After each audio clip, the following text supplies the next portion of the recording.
नमस्कार दोस्तों, कैसे हैं आप सब लोग। आई होप आप सबकी प्रिपरेशन बहुत अच्छी चल रही होगी। स्वागत है आपका अपने यूट्यूब चैनल में।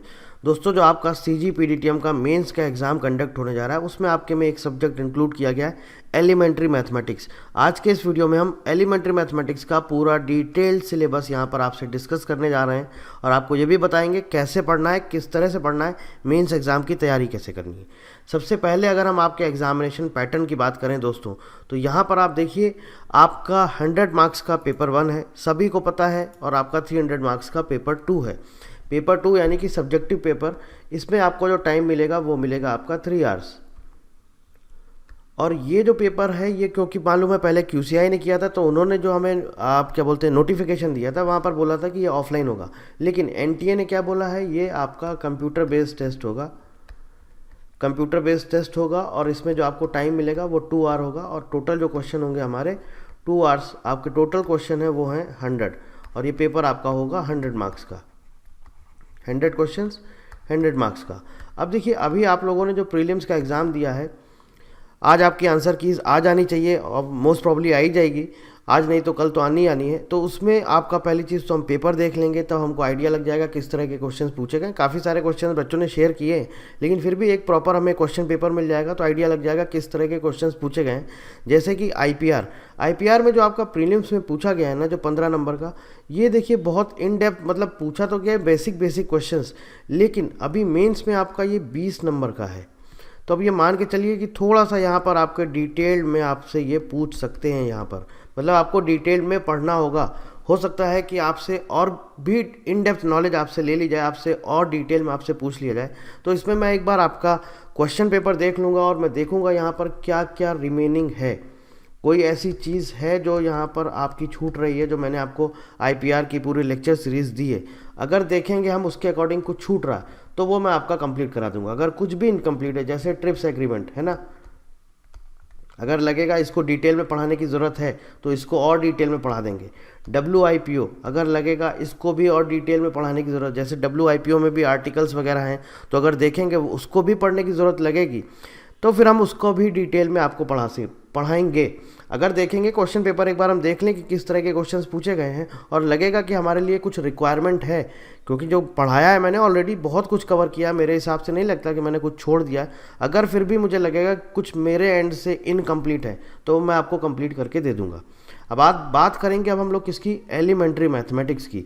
एलिमेंट्री मैथमेटिक्स आपका 20 नंबर का है दोस्तों। अगर ये 100 मार्क्स में से अगर आप टारगेट कर लेते हैं यहाँ पर 70-75 तक, आप 65 प्लस भी अगर कर लेते हैं ना, बहुत अच्छा स्कोर है इसमें। 100 में से आपके लिए बहुत बेनिफिशियल होगा। तो आप कोशिश करिए, क्योंकि देखिए मैं क्यों इस पर जोर दे रहा हूँ 100 मार्क्स वाले पेपर पर, क्योंकि आपने ऑलरेडी प्रिपेयर किया हुआ है। तो जो चीज़ हमें पहले से प्रिपेयर है, बस थोड़ी सी और मेहनत करनी है तो हम इसमें अच्छा स्कोर कर सकते हैं। 70-75 तक कर लेंगे तो बहुत अच्छा स्कोर हो जाएगा ये। और बाकी फिर आपका जो सब्जेक्ट है, जो आपका डोमेन नॉलेज है, उसमें आपको अच्छा स्कोर करना होगा। फिर भी ऐसा नहीं है कि आप 300 में 300 ले आएंगे, 250 ले आएंगे, इतना ईजी नहीं है उसमें 250-260 लाना।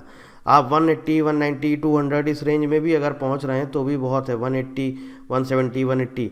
तो कोशिश करिए कि ये जो 100 मार्क्स वाला जो हमारा ऑलरेडी पेपर प्रिपेयर है, हम उस पर और थोड़ा सा फोकस कर लें और थोड़ी सी मेहनत कर लें तो हमारा और अच्छा स्कोर बन जाएगा। तो चलिए देखते हैं क्या क्या है हमारा एलिमेंट्री मैथमेटिक्स का सिलेबस। देखिए, यहाँ पर टॉपिक्स दिए गए हैं और यहाँ पर सब टॉपिक्स हैं। सब्जेक्ट आपके देखिए, जो ये है आपका topic number system. Number system में आपका क्या क्या आ जाएगा, नेचुरल नंबर्स, इंटीजर, पूरा एक तरह से जो भी आपका पूरा होल नंबर सिस्टम है सब इसमें आ जाएगा। Natural numbers, integers, rational numbers, irrational numbers, real numbers, whole numbers, जितने हैं सब इसमें आ जाएगा। Fundamental operations, addition, subtraction, multiplication, division, square roots, decimal fractions, unitary method, time and distance. अब देखिए नंबर सिस्टम में तो ये सब तो आपका आ ही जाएगा। बाकी जो आपके क्वांट्स के कुछ कुछ टॉपिक्स हैं न्यूमेरिकल एबिलिटी के, वो भी एलिमेंट्री मैथमेटिक्स में पूछ लिए जाते हैं।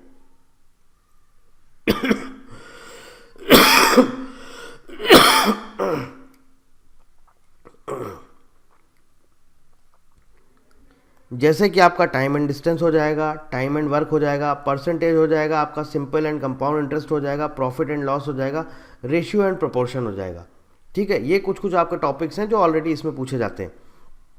अब नंबर थ्योरी में आपका क्या आता है, division, algorithm, prime and composite numbers. देखिए नंबर्स के बारे में अगर आपको पूरा पता है क्योंकि नंबर से रिलेटेड बहुत सारी चीज़ें होती हैं। नंबर्स में अगर आपको prime number, composite number, co prime number, natural number, real numbers, whole numbers, जितने भी इंटीजर वगैरह, ये सब अगर आपको आता है ना अच्छे से, तो आप इससे रिलेटेड क्वेश्चंस भी कर सकते हैं। और जब तक आपको ये नहीं आएगा तब तक जो आपका यूनिट डिजिट वाले क्वेश्चन होते हैं, यूनिट डिजिट हो गया आपका, हाँ डिविजिबिलिटी रूल हो गया, इनमें सब में बहुत दिक्कत आएगी।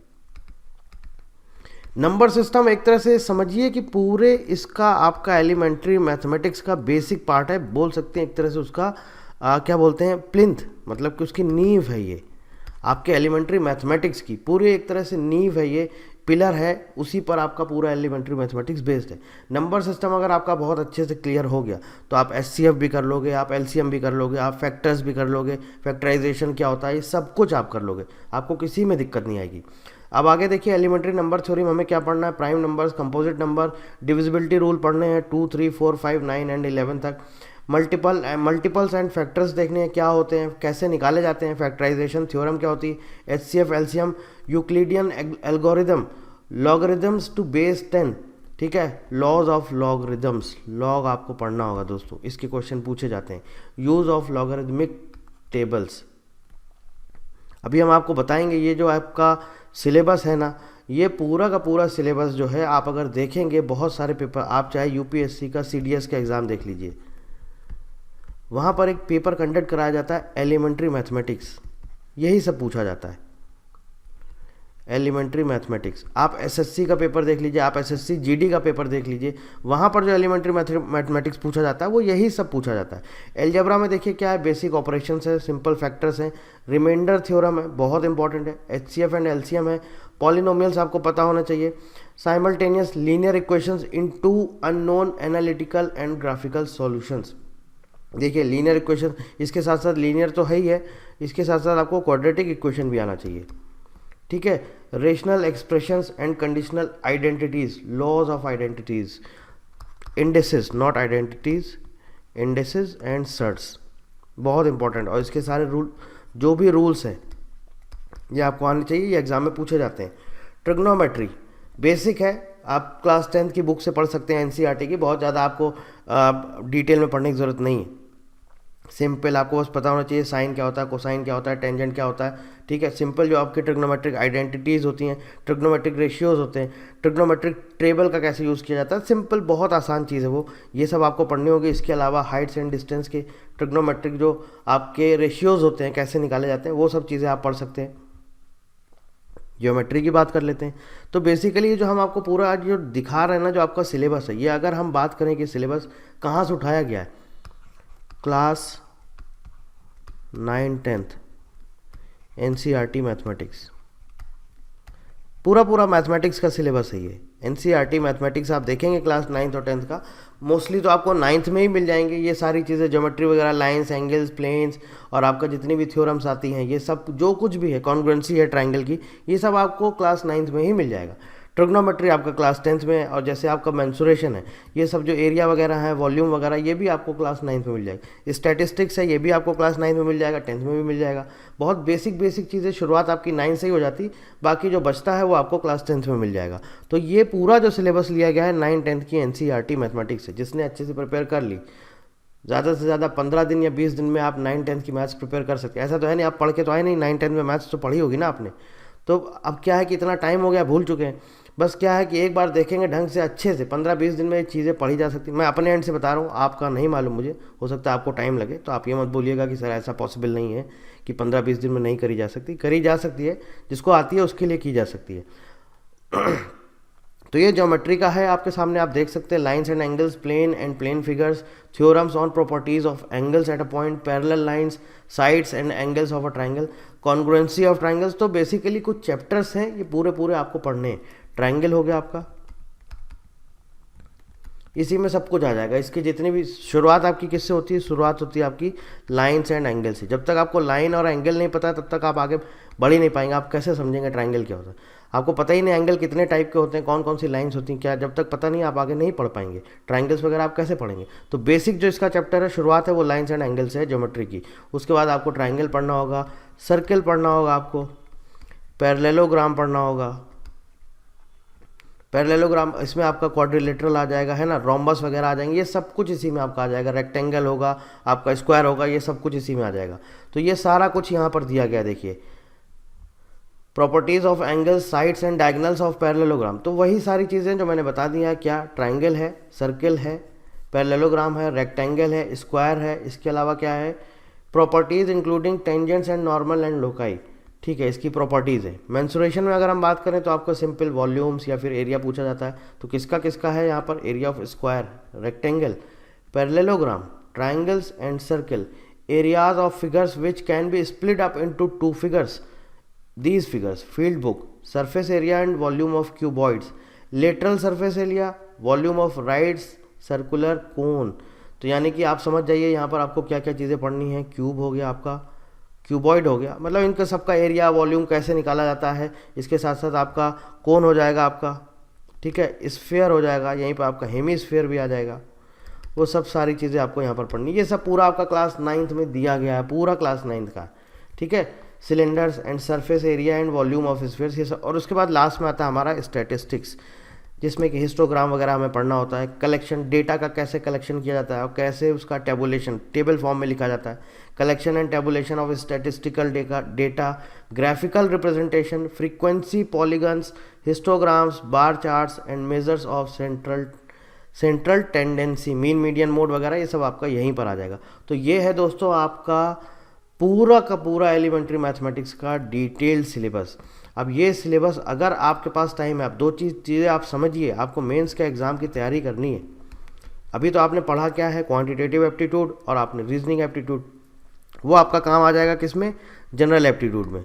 अगर आप उसको नहीं पढ़ना चाहें तो मत पढ़िए उसको, अब आपको सिर्फ रिवाइज़ करना है। अब इतना टाइम नहीं है हमारे पास कि हम वही वापस से चीज़ें वापस से पढ़ें, ऑलरेडी पढ़ चुके हैं, अब सिर्फ रिवाइज़ करना है। अब मेंस की तैयारी करनी, आपके पास टाइम ज़्यादा है नहीं, बहुत सारे कैंडिडेट्स ऐसे हैं जो ऑलरेडी जॉब करते हैं जिनके पास टाइम नहीं मिलता है, फिर भी कोशिश करिए कि अगर आप एटलीस्ट 5 से 6 घंटे आप निकाल पा रहे हैं, 5 to 6 आवर्स।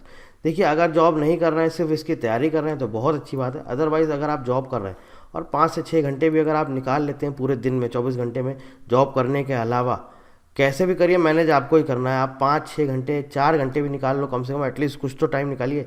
तो अगर मैक्सिमम मैं मान के चलता हूँ 5-6 घंटे आप निकाल लेते हैं, और अभी से हम ये मान के चलते हैं कि आपके एग्ज़ाम मेंस एग्ज़ाम में आपके पास 20 दिन है, आप इसको डिवाइड करिए ना, पूरे 20 दिन को आप डिवाइड करिए अलग अलग सब्जेक्ट्स के हिसाब से, कि मुझे 3 आवर्स देना है अपना जो मेरा सब्जेक्ट है उसके लिए, अपने डोमेन के लिए, और 3 आवर्स देना है, मतलब एक टाइम फिक्स कर लीजिए कि 2 से 5 मैं फ्री रहता हूँ, तो 2 से 5 मुझे ये अपना ये सिर्फ डोमेन नॉलेज जितना भी हमारा जो सब्जेक्ट है, मान लीजिए सपोज फिजिक्स है या केमिस्ट्री, मुझे सिर्फ वही पढ़ना है, इसके अलावा और कुछ नहीं पढ़ना है। फिर बाकी आप देखिए यहाँ पर जो आपने ऑलरेडी पहले पढ़ रखे हैं, ये तो कंपलसरी भैया, ये तो देना ही देना। अगर आपको लग रहा है ये हमारे लिए कम टाइम है तो आप इसको 4 आवर्स कर सकते हैं, ठीक है। बाकी 1 आवर में आपको एलिमेंट्री मैथमेटिक्स डेली पढ़ना है, 1 घंटे आपको एलिमेंट्री मैथमेटिक्स पढ़ना, और 1 आवर में बाकी बचे हुए सारे सब्जेक्ट पढ़ने। उसमें आपका जीके हो जाएगा, सीए हो जाएगा, करंट अफेयर्स हो जाएगा, आईपीआर हो जाएगा, आपका क्वांट्स और रीजनिंग, इनका सबका रिवीजन एक तरह से बचे हुए 1 घंटे में करना होगा। अब क्योंकि ये पेपर आपका ऑनलाइन है, सीबीटी है, कंप्यूटर बेस्ड टेस्ट है, तो इसका मतलब इसकी आपको टेस्ट सीरीज़ भी लगानी पड़ेगी, इसकी आपको टेस्ट सीरीज़ भी लगानी पड़ेगी। तो टाइम ऐसे डिवाइड करिए, एक फिक्स, अभी भी ज़्यादा टाइम गया नहीं है, 4-5 दिन गए हैं, अब टाइम अगर अभी भी आप वेस्ट करेंगे तो फिर नहीं कुछ बोला जा सकता है। अभी से आप शुरुआत कर लीजिए, आज 26 तारीख है, आंसर की आ जाएंगी, आप अपना टाइम टेबल बना लीजिए, टाइम वेस्ट करना बंद करिए, नहीं तो बाद में लास्ट में क्या होगा, रोल नंबर ढूंढते रह जाएंगे। उससे बेटर है अभी से आप शुरुआत कर दीजिए। मैंने आपको बता दिया है, पूरा डिटेल सिलेबस दे दिया है। टाइम डिसाइड करिए, जितना ज़्यादा आप टाइम निकाल पा रहे हैं अपने डोमेन के लिए, अपने सब्जेक्ट के लिए। आप मान लीजिए आपको समझ नहीं आ रहा कहाँ से पढ़ें, प्रीवियस ईयर पेपर दिया गया, वहाँ से आप देख सकते हैं, कुछ गेट के आप प्रीवियस ईयर क्वेश्चन पेपर देख सकते हैं, वहाँ से आपको हेल्प मिल जाएगी। ऐसा चीज़ें नहीं है, रिसोर्सेज सबके पास हैं, ऐसा नहीं कि हमारे पास कुछ है ही नहीं पढ़ने के लिए, पता सब है। तो आप मेहनत तो करिए, जब मेहनत करेंगे नहीं तो रिजल्ट कहाँ से मिलेगा। देखिए वो बोलते हैं ना, क्या खोजने से भगवान भी मिल जाता है, तो खोजेंगे, मेहनत करेंगे तो सब कुछ मिलेगा। तो बस करना आपको ही है, कोशिश करिए, डिवाइड कर लीजिए, अपना पूरा एक प्रॉपर शेड्यूल बना लीजिए, टाइम टेबल बना लीजिए फॉर नेक्स्ट 20 डेज 25 डेज। और जिस दिन एग्जाम डेट अनाउंस हो जाएगी उसके बाद फिर स्ट्रेटजी चेंज करिएगा। मान लीजिए उन्होंने आपको 10 दिन का टाइम दिया, स्ट्रेटजी चेंज कर दीजिएगा, टाइम बढ़ा के अपना 10 दिन छुट्टी ले लो ऑफिस से। क्या होगा, ज़्यादा से ज़्यादा 10 दिन सैलरी तो जाएगी, कोई दिक्कत नहीं, लेकिन हम इतनी मेहनत कर लेंगे कि हम इस एग्ज़ाम को ही क्रैक कर लेंगे। तो वो 10 दिन आपके लिए, जो 10 दिन की सैलरी वो मैटर नहीं करता, मैटर क्या करता है, हमारा फ्यूचर सिक्योर हो रहा है, हमारा आगे भविष्य और बेहतर होगा।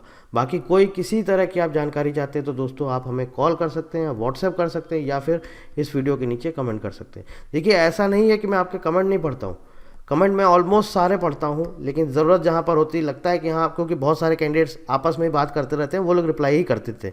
किसी ने कमेंट करके पूछा इसका सेंटर कहाँ पे होगा, इसका क्या होगा, मुझे नहीं लगता कि मैं उस पर रिप्लाई करूँ। सारे कमेंट पढ़ता हूँ, लेकिन अगर किसी बच्चे ने ऑलरेडी रिप्लाई कर दिया तो मुझे लगता नहीं है, और अगर लगता है मुझे ज़रूरत है कि हाँ मुझे आपके कमेंट का रिप्लाई करना चाहिए, तो मैं वहाँ पर कमेंट कर देता हूँ। तो आप ये मत सोचिएगा कि मैं आपके कमेंट नहीं पढ़ता हूँ, आप कमेंट करिएगा, मैं सारे कमेंट्स देखता हूँ। कोई भी जानकारी हो, कुछ भी हो, आप कमेंट कर सकते हैं, कॉल कर सकते हैं, व्हाट्सअप कर सकते हैं। ठीक है, आप पढ़ाई शुरू कर दीजिए, बाकी हमारे एंड से जितना होगा मेरे एंड से मैं आपको कोशिश करूँगा धीरे धीरे आपको वो सारी चीज़ें डिलीवर करता जाऊँ। So thank you very much and thank you for watching.